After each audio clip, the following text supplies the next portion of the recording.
பொய் பொய் பொய். இதுதான் இன்றைய பாடத்தின் தலைப்பு. இந்த புதன்கிழமை ஆராதனையை நாம் ஒரு ஜெபத்துடன் ஜெபிப்போம். எங்களை நேசிக்கிற எங்களுடைய நல்ல தகப்பனே, அப்ப எங்களுடைய வாழ்க்கையில நீங்க தான் எங்களுடைய தேவன் அப்படிங்கிறத நாங்க புரிஞ்சுக்கிட்டோம் அப்படின்னா எங்களுடைய வாழ்க்கை மிக மிக சந்தோஷமான ஒரு வாழ்க்கையாக இருக்கும் கர்த்தாவே.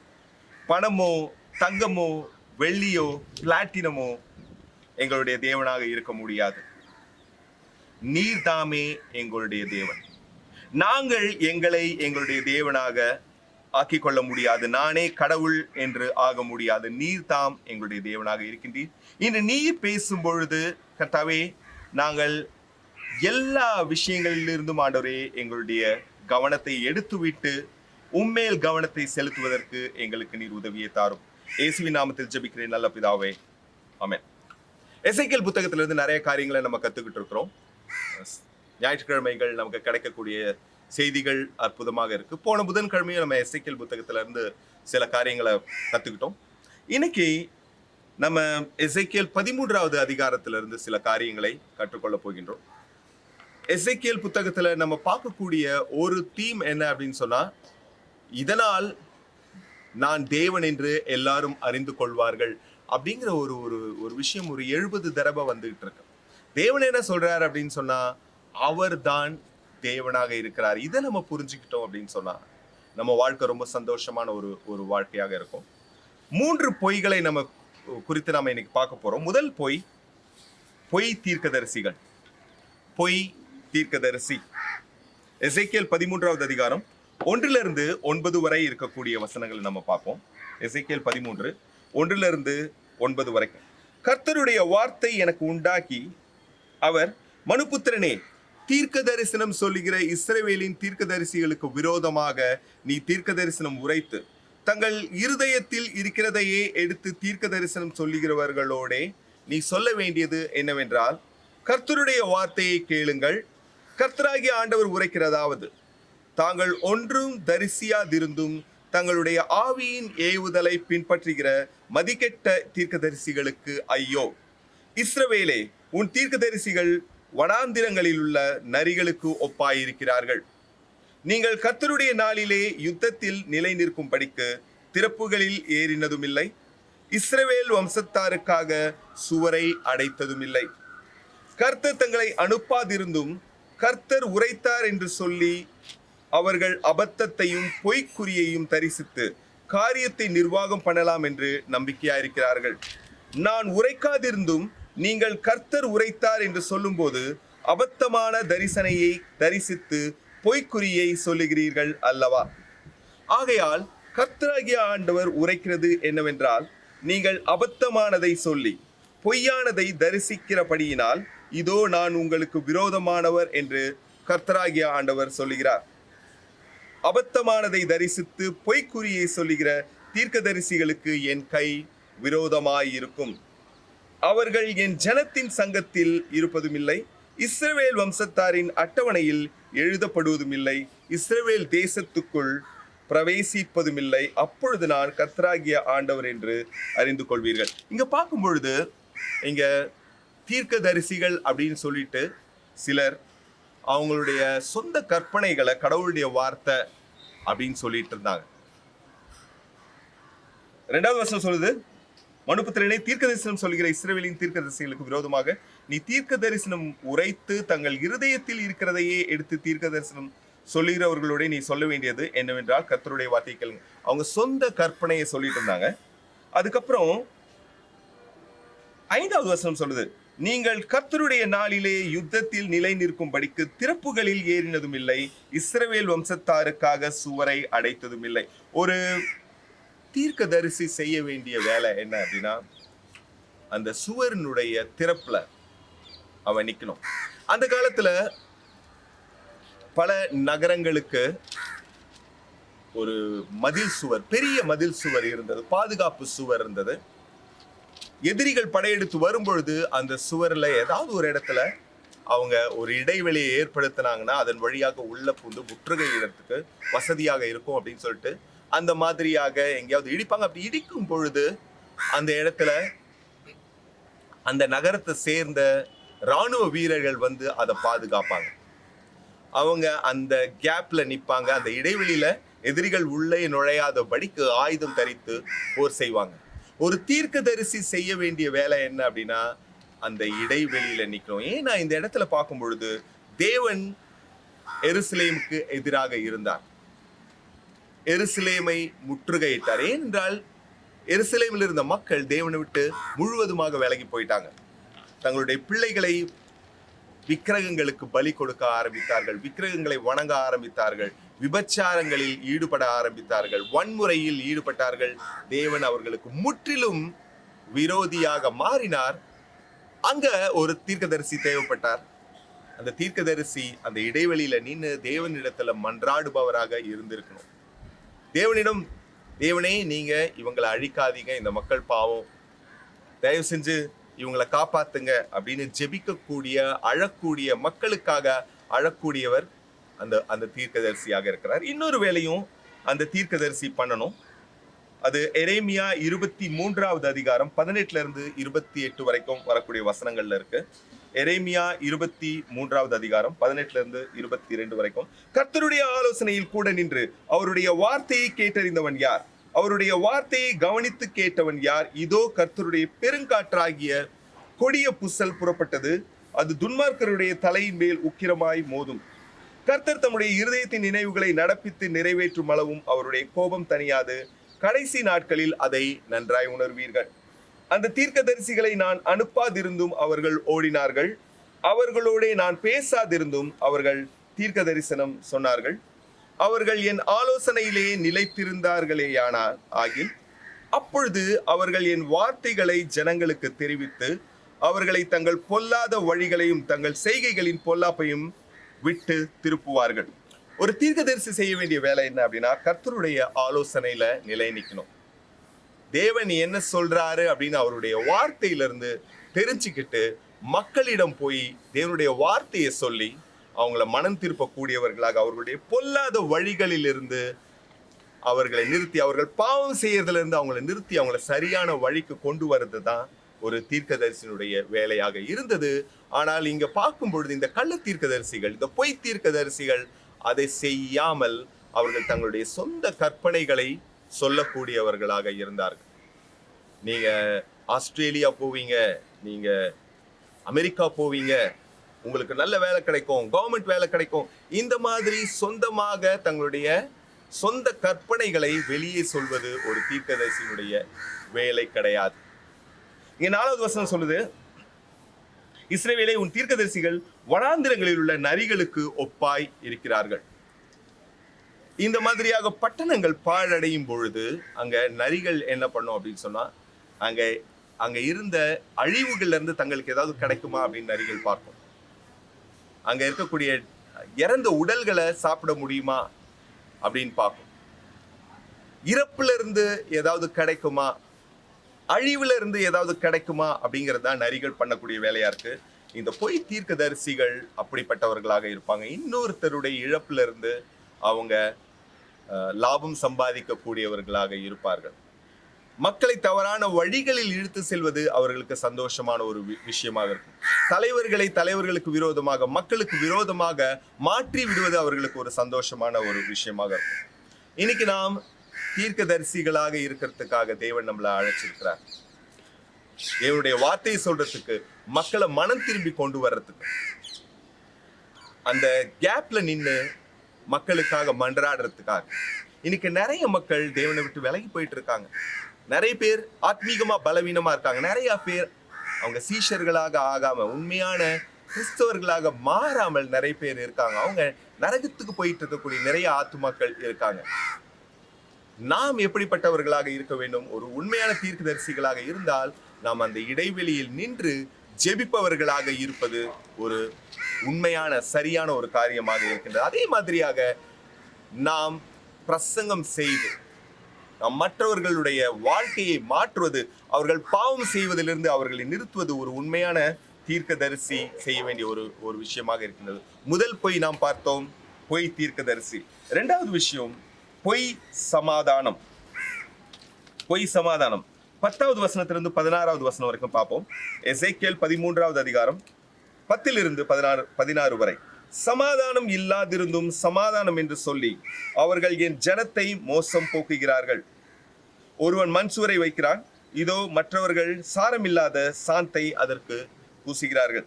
சாரமில்லாத சாந்தை பூசுகிறவர்களை நோக்கி அது இடிந்து விழும் என்று சொல். வெள்ளமாக பெருகுகிற மழை பெய்யும், மகா கல்மலையே நீ சொரிவாய், கொடிய புசல் காற்றும் அதை பிளக்கும்.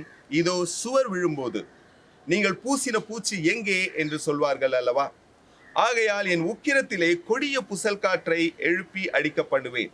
என் கோபத்திலே வெள்ளமாக அடிக்கிற மழையும் என் உக்கிரத்திலே நிர்மூலமாக்கத்தக்க பெருங்கல் மழையும் சொரியும் என்று கர்த்தராகிய ஆண்டவர் சொல்கிறார். அப்பொழுது நீங்கள் சாரமில்லாத சாந்தை பூசின சுவரை நான் இடித்து அதன் அஸ்திபாரம் திறந்து கிடக்கும்படி அதை தரையிலே விழ பண்ணுவேன். உள்ளே இருக்கிற நீங்கள் நிர்மூலமாகும்படி அது விழும். அப்பொழுது நான் கர்த்தர் என்று அறிந்து கொள்வீர்கள். இப்படி சுவரிலும் அதற்கு சாரமில்லாத சாந்தை பூசினவர்களிலும் நான் என் உக்கிரத்தை தீர்த்து கொண்டு, சுவருமில்லை அதற்கு சாந்து பூசினவர்களும் இல்லை. எருசலேமை குறித்து தீர்க்க தரிசனம் சொல்லி சமாதானம் இல்லாதிருந்தும் சமாதானம் உண்டென்று தரிசனம் காண்கிற இஸ்ரவேலின் தீர்க்க தரிசிகள் இல்லாமற் போவார்கள் என்று உங்களுக்கு சொல்லுகிறேன் என்று கர்த்தராகிய ஆண்டவர் உரைக்கிறார். இங்க நம்ம பார்க்கிறோம், அங்க சமாதானம் இல்லாமல் இருந்துச்சு, ஆனா சமாதானம் அப்படின்னு சொல்லிட்டு இருந்தாங்க. தேவன் சொன்னாரு, உங்களுக்கு சமாதானம் இருக்க போறதில்ல, நீங்க அழிக்கப்பட போறீங்க, பாபிலோனுக்கு எடுத்து கொண்டு போகப்பட போறீங்க, 70 வருஷம் நீங்க அங்க இருக்க போறீங்க அப்படின்னு தேவன் சொன்னாரு. ஆனா அத அவங்க கவனிக்கல. இந்த கள்ள தீர்க்கதரிசிகள், பொய் தீர்க்கதரிசிகள் பொய் சமாதானத்தை கொடுக்கக்கூடியவர்களாக இருந்தார்கள்.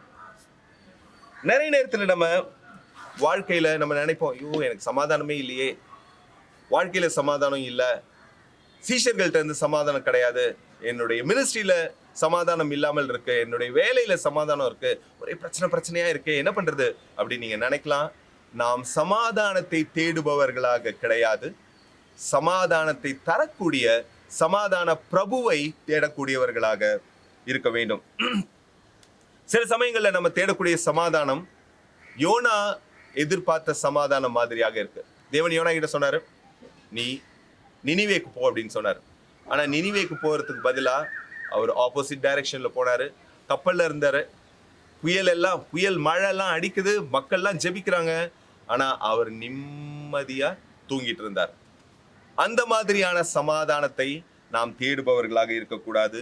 நாம் உண்மையான சமாதானத்தை தருகின்ற தேவனை தேடுபவர்களாக இருக்க வேண்டும். சமாதானம் அப்படின்னு சொன்னா, தேவனே உங்க சித்தம் என்னவோ அது நடக்கட்டும், நீங்க என்ன செய்றீங்களோ நீங்க செய்யுங்க, நான் கம்ப்ளீட்டா உங்களை நம்புறேன், முழுவதுமாக நான் உங்களை நம்புகின்றேன் என்பதுதான் சமாதானமாக இருக்கிறது. வாழ்க்கையில என்ன மாதிரியான கெட்ட விஷயங்கள் வேணுமானாலும் நடக்கலாம், தேவனுடைய கட்டுப்பாட்டில் தான் எல்லாமே இருக்கு அப்படின்னு புரிஞ்சுக்கிறது தான் நமக்கு ஒரு உண்மையான சமாதானத்தை கொடுக்கும். தேவனே நீங்க என்ன பண்றீங்கன்னு எனக்கு தெரியும், நான் உங்களை புரிஞ்சுக்கிட்டு இருக்கேன், நீங்க என்ன பண்ணாலும் அது சரியானதாகத்தான் இருக்கும், நீங்க சரியானது தான் பண்ணுவீங்க அப்படின்னு நான் விசுவசிக்கிறேன், அதனால நான் சமாதானமா இருக்கிறேன். நீங்க தான் சமாதான பிரபு, எனக்கு நீங்க தான் வேணும், இந்த மாதிரியான சமாதானத்தை நான் தேட போறதில்ல அப்படின்றத நம்ம புரிஞ்சுக்கணும். தேவன் ஒவ்வொரு காரியத்தையும் எப்படி பார்க்கிறாரு அப்படின்னு அவருடைய கோணத்துல நம்ம பார்க்க கத்துக்கிட்டோம்னா நம்ம சமாதானத்தோட இருப்போம். நிறைய நேரங்களில் நம்மளுடைய வாழ்க்கையில நம்முடைய நம்பிக்கை எதுல இருந்து வருது? நம்முடைய நம்பிக்கை சந்தர்ப்பங்களை பொறுத்து இருந்தது அப்படின்னு சொன்னா அது உண்மையான நம்பிக்கை கிடையாது. நம்முடைய நம்பிக்கை தேவன்கிட்ட இருந்து வரணும். நம்முடைய நம்பிக்கை நம்மளுடைய உணர்ச்சியின் அடிப்படையில் இருந்ததுன்னா அது அந்த உண்மையான நம்பிக்கை கிடையாது. நம்மளுடைய நம்பிக்கை தேவனிடமிருந்து வரக்கூடியதாக இருக்கணும். நம்முடைய நம்பிக்கை நமக்கு எவ்வளவு வெற்றி கிடைச்சிருக்கு அப்படின்றத நம்ம அதை பொறுத்து இருந்ததுன்னா, எவ்வளவு சக்சஸ்ஃபுல்லா இருக்கிறோம் அப்படிங்கிறத பொறுத்து நம்மளுடைய நம்பிக்கை வருது அப்படின்னா அது உண்மையான நம்பிக்கை கிடையாது. நம்முடைய நம்பிக்கை தேவனிடமிருந்து வரக்கூடியதாக இருக்கும். ஃபீலிங்ஸ், இமோஷன்ஸ் இதெல்லாம் நமக்கு கான்ஃபிடன்ஸ் கொடுக்க கூடாது. தேவன் தான் நம்முடைய ஒரே நம்பிக்கையாக இருக்க வேண்டும். இன்னைக்கு நம்ம நிறைய பேருடைய வாழ்க்கையை மாற்றுவதற்காக அழைக்கப்பட்டிருக்கிறோம். 130 கோடி மக்களுடைய வாழ்க்கையை மாற்றுவது நம்முடைய வேலையாக இருக்கு, இந்தியாவில் மட்டுமே. அப்படின்னு சொல்லும் பொழுது மற்றவர்களுக்கு நாம் சமாதானத்தை கொடுக்க வேண்டும் என்றால் நம்முடைய வாழ்க்கையில் அந்த சமாதான பிரபு இருந்தால்தான் அதை நாம் செய்ய முடியும். பொய்யான ஒரு நம்பிக்கையை நாம் தேடாமல், பொய்யான ஒரு சமாதானத்தை நாம் தேடாமல் உண்மையான சமாதானத்தை தேடுவோம். மூன்றாவது பொய் பாதுகாப்பு. எசேக்கியேல் 13வது அதிகாரம் 17 23 வரை இருக்கக்கூடிய வசனங்களை பார்ப்போம். எசேக்கியேல் 13வது அதிகாரம் 17 23 வரைக்கும். மனுபுத்திரனே, தங்களுடைய இருதயத்தில் இருக்கிறதையே எடுத்து தீர்க்க தரிசனம் சொல்கிற உன் ஜனத்தின் குமாரத்திகளுக்கு எதிராக உன் முகத்தை திருப்பி அவர்களுக்கு விரோதமாக தீர்க்க தரிசனம் உரைத்து சொல்ல வேண்டியது என்னவென்றால், ஆத்துமாக்களை வேட்டையாடும்படிக்கு சகல கைகளுக்கும் தழுவணைகளை தைத்து அந்தந்த வயதுள்ளவர்களுடைய தலைக்கும் தலையணைகளை உண்டு பண்ணுகிறவர்களுக்கு ஐயோ! நீங்கள் என் ஜனத்தின் ஆத்துமாக்களை வேட்டையாடி அவைகளை உங்களுக்கு உயிரோடே காப்பாற்றுவீர்களோ?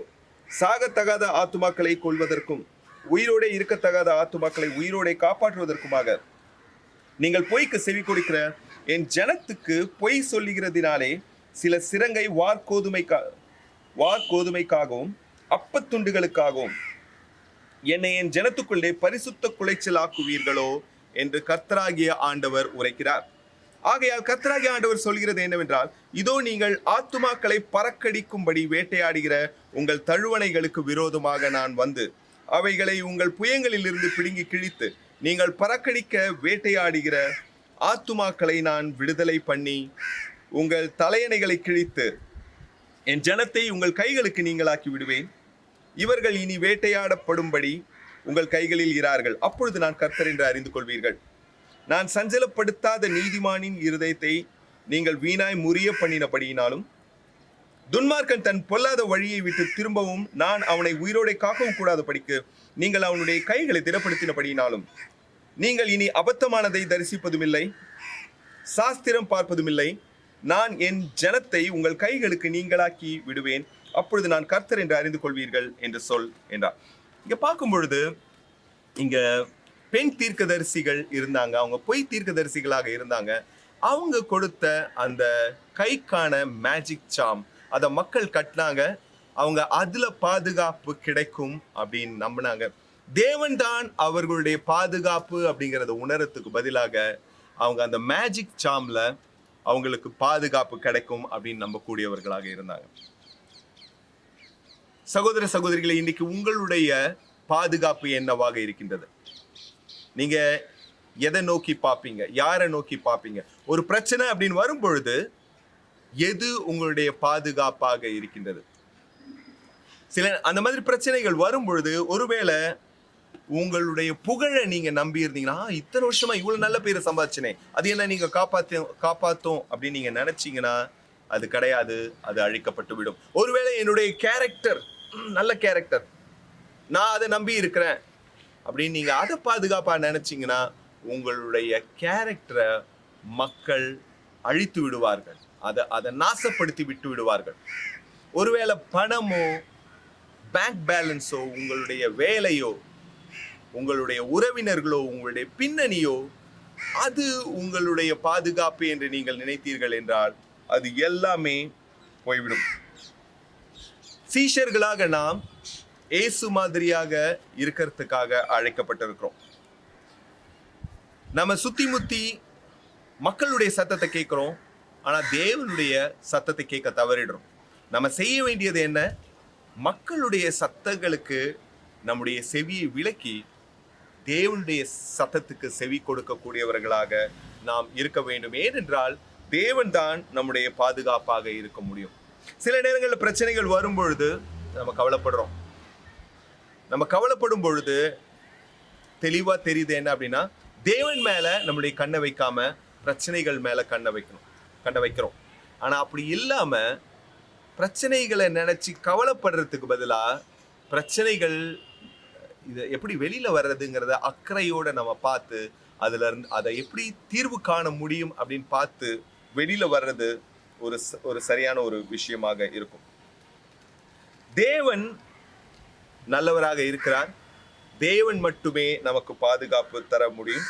இங்க நம்ம பார்க்கும் பொழுது இந்த யூதாவில் இருந்த மக்களை தேவன் வழி நடத்தினார். அவர்களுடைய வாழ்க்கையிலே பல கடினமான விஷயங்கள்ல அவங்கள போக வச்சு அதன் வழியாக அவர்களுக்கு ஒரு பாடத்தை அவர் நடத்தினார். 70 வருஷங்கள் அவங்க பாபிலோன்ல இருக்க வேண்டி இருந்துச்சு. அங்கிருந்து போனவங்கல நிறைய பேர் இறந்து போயிட்டாங்க, முக்கால்வாசி பேர் இறந்து போயிட்டாங்க. திரும்பி வந்தவங்கல அடுத்த தலைமுறை தான் திரும்பி வந்தது. வெகு சில பேர் மட்டும் அந்த முந்தின தலைமுறையிலிருந்து வந்திருப்பாங்க. ஆனால் தேவன் கொடுத்த அந்த பாடம் ஒரு அற்புதமான பாடமாக இருந்தது. எதுவுமே அவங்களுக்கு பாதுகாப்பு கிடையாது, தேவன் மட்டுமே அவர்களுடைய பாதுகாப்பு அப்படிங்கறத அவங்க உணர்ந்துட்டாங்க. நம்ம வாழ்க்கையில தேவன் நம்மை பல கடினமான வழிகளில் வழி நடத்துகின்றார். ஏன்னு சொன்னா அதன் வழியா நம்ம புரிஞ்சுக்கணும், நமக்கு எதுவுமே பாதுகாப்பாக இருக்க முடியாது, தேவன் மட்டுமே நம்முடைய பாதுகாப்பு அப்படின்னு சொல்லிட்டு. இன்னைக்கு நம்ம தவறான தீர்க்கதரிசிகளை, பொய் தீர்க்கதரிசிகளை அடையாளம் கண்டு கொள்பவர்களாக இருப்பது அவசியமாக இருக்கிறது. அவர்களுக்கு விரோதமாக பிரசங்கம் செய்வது முக்கியமான ஒரு காரியமாக இருக்கிறது. மக்களுக்காக ஜெபிப்பதும் அவர்களுடைய தீய வழியிலிருந்து விலக்கி கொண்டு வருவதும் நம்முடைய வேலையாக இருக்கின்றது. இரண்டாவதாக, நம்முடைய சமாதானம் தவறான சமாதானமாக இல்லாமல், சமாதானத்தை தேடாமல், சமாதானத்தை தருகின்ற சமாதான பிரபுவை நாம் தேடுவோம். மூன்றாவதாக, கடைசியாக, நம்முடைய பாதுகாப்பு பொய்யான பாதுகாப்பாக இருக்க முடியாது. வேறு எதுவும் நம்முடைய பாதுகாப்பாக இருக்க முடியாது. தேவன் மட்டுமே நம்முடைய பாதுகாப்பாக இருக்க முடியும் என்பதை நாம் உணர்ந்து கொள்வோம். ஒரு ஜெபத்துடன் நாம் இந்த ஆராதனை முடிப்போம். ஜெபிப்போம். எங்களை நேசிக்கிற எங்களுடைய நல்ல பிதாவே, அப்பா, இந்த 3 பொய்களை குறித்தும் நாங்கள் எச்சரிக்கையாக இருப்பதற்கு எங்களுக்கு நீங்க உதவி கொடுங்க. பொய் தீர்க்கதரிசிகளுக்கு விரோதமாக நாங்கள் பிரசங்கம் செய்யறதுக்கு ஆண்டவரே எங்களுக்கு நீங்க உதவி கொடுங்க. உங்களுடைய மக்களுக்காக ஜெபிக்கக்கூடிய ஒரு இருதயத்தை கொடுங்க. அதே மாதிரியாக ஆண்டவரே, சமாதானத்தை தேடாம சமாதான பிரபுவை தேடுறதுக்கு எங்களுக்கு உதவியை கொடுங்க. அதே மாதிரியாக எங்களுடைய பாதுகாப்பு நீர் மட்டுமே என்பதை உணர்ந்து எங்களுடைய வாழ்க்கையை நாங்கள் வாழ்வதற்கு எங்களுக்கு நீங்க உதவியை கொடுங்க. இவை அனைத்தும் இயேசுவின் இனிய நாமத்தில் ஜெபிக்கிறேன் நல்ல பிதாவே, ஆமென்.